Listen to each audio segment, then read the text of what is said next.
manusia, dosamu banyak. Coba kau lihat, rahmatku jauh lebih banyak. Manusia, dosamu besar. Lihat ampunanku jauh lebih besar. Kau nangis di hadapanku, aku senyum melihatmu. Kau berjalan menujuku, aku lari menyambutmu. Sini manusia, sini. Itu yang bikin kita optimis. Allah ramah dan penuh rahmah. Tuhan kita bukan Tuhan pendendam. Jangankan kita nih yang ada dalam Dorotan Riyadhus Shalihin itu kan riwayat lama. Ada mbahnya bajingan, tengik lagi.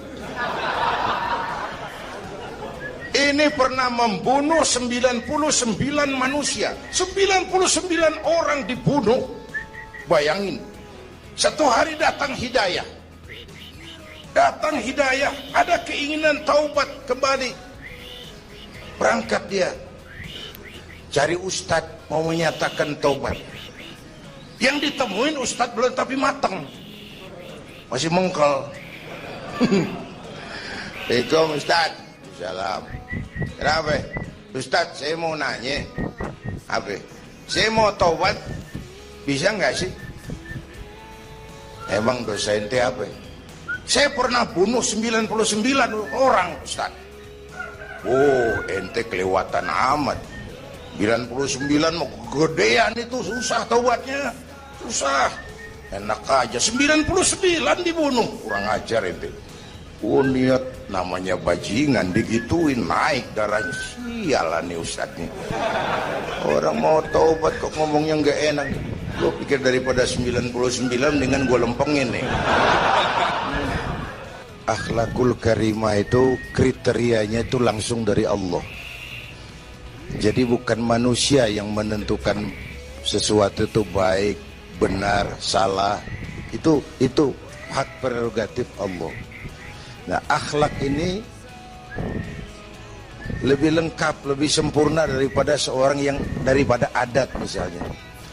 Anak muda yang lewat di depan orang tua membungkukkan badan, itu dianggap sudah cukup beradat, tapi belum tentu berakhlak.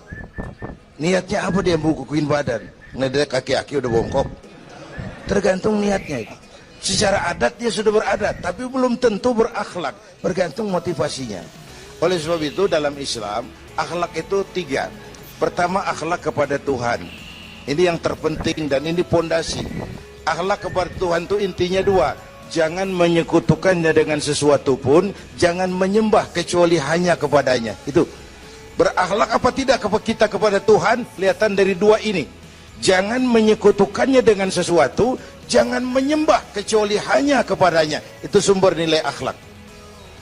Jangan menyekutukan Tuhan dengan terang-terangan atau remeng-remeng. Kadang-kadang kita terang-terangan enggak, remeng-remeng kejebak. Gue entak pakai cincin ini nih, tuh cincin dah. Gue entak pakai cincin ini nih. Jangan anak perawan, nenek-nenek lihat gue lemes. Nenek-nenek ya lemes. Nah, jangan menyembah kecuali hanya kepadanya. 1. Yang kedua, akhlak kepada sesama. Baik sesama muslim, non-muslim, dan seterusnya. Yang ketiga, akhlak kepada lingkungan. Dia mau pohon ini kan kita harus berakhlak. Sama air kita harus berakhlak. Satu saat kampung saya banjir. Saya ngomong sama engkong saya, "Kong banjir kong." Kata engkong saya, "Biarin. Bukan salah air. Habis salah lo."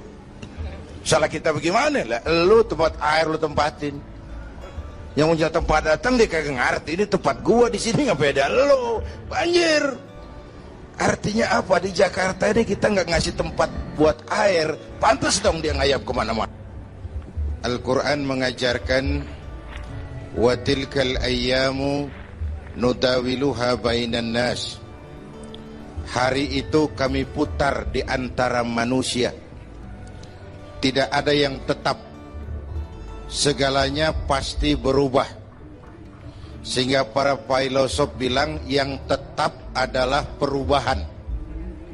Yang tetap adalah perubahan. Ada saat datang, ada saat pergi. Ada hari dilantik, ada saat menyerahkan jabatan. Ada saat berdiri, ada waktunya duduk. Semua datang dan pergi silih berganti. Dalam proses perubahan itu sering terjadi pergeseran nilai. Ya Bu? Apaan?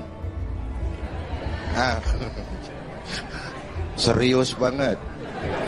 Emang kudu serius. Dalam perubahan itu sering terjadi yang disebut pergeseran nilai. Sebab apa? Sebab Al-Quran sudah memberikan indikasi. Kalla innal insana la yatgha ar-ra'ahus taghna. Manusia sering lupa diri apabila melihat dia berada dalam posisi yang mapan. Baik kemapanan itu karena kemampuan intelektual, karena kekuatan materi, atau karena faktor kekuasaan. Dikala itu orang sering lentur dan luntur, mengalami proses degradasi. Banyak orang tadinya dengan lantang teriak, berantas korupsi, ganyang korupsi, cuma karena belum dapat kesempatan. Begitu dapat kesempatan, korupsinya lebih gila dari yang diteriakin. Ada nggak yang model begitu? Di luar negeri. Di luar negeri, luarnya lagi malah. Terjadi proses degradasi. Makanya saya sih ngarepin ini menteri-menteri kabinet baru kayak yang kemarin dilantik, DPR baru, saya ngarepin waktu dilantik tuh baca doanya nawaitu sauma godin. Niat puasa dulu deh. Ini negara lagi kurang tapi bagus, ekonomi masih gonjang ganjing, rakyat masih Senin Kemis. Nawaitu sauma godin dulu deh. Nunda dulu, nunda tempe boleh abis maghrib. Nunda entaran. Tahu boleh abis maghrib. Menteri mau naik mobil mewah boleh, ntar kalau ekonomi udah mendingan, rakyat napasnya udah pada lega.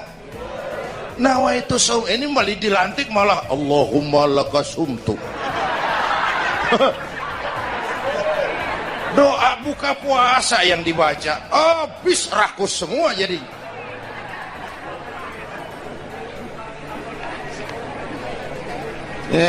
Dengerin ngikutin senturi ya. Ban bingung kita.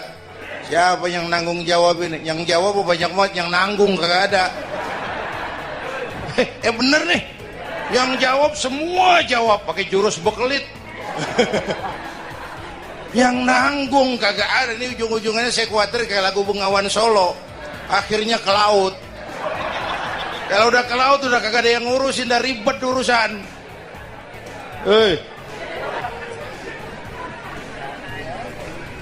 Kita ini sekarang banyak yang merasa pinter tapi tidak pinter merasa. Akibat era informasi kita banyak tahu tapi nggak tahu banyak. Coba dong, siapa aja ngomong apa aja diomongin, begitu dia dalemin, gue juga katanya. Banyak tahu tapi nggak tahu banyak. Merasa pinter tapi nggak pinter merasa.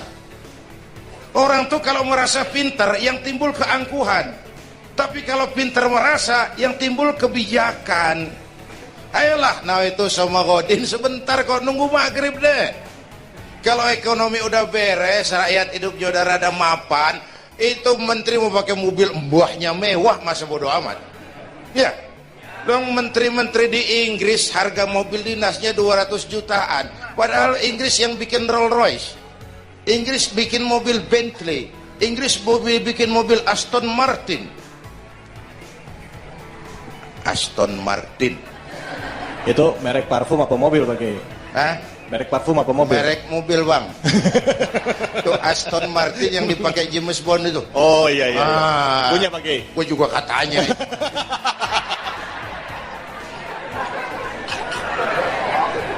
Lah mobil menterinya harga 200 jutaan. Menteri-menteri Malaysia pakai mobil Proton Saga, produknya sendiri. Kita 1,3 miliar. Ada mudah-mudahan mobil dinas baru ini bisa meningkatkan kinerja saya, kata seorang menteri. Dodol. Apa hubungannya mobil mewah sama kinerja? Apa hubungannya mobil mewah sama kinerja? Kalau memang mental bajai, biar naik Mercy juga selandang-selandang nggak karu-karuan. Mental. Dan ini saya mau bicara, kita perlu stabilitas temperatur batin atas terjadinya perubahan yang membawa pergeseran nilai. Kita harus kayak ikan di laut. Ibu tahu ikan di laut? Tahu? Itu katanya ikan di laut udah Kristen semua. Sebab yang paling gedenya paus.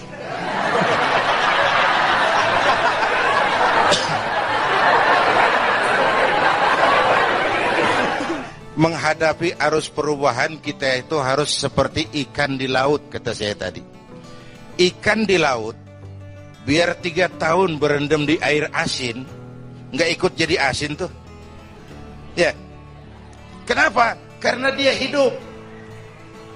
Ikan yang hidup 3 tahun berendam di air asin, nggak ikut asin. Tapi begitu dia mati, ikan mati mah bagaimana keadaan? Digarmin asin, diasemin asin. Ikan mati. Orang yang jauh dari agama, jiwanya mati.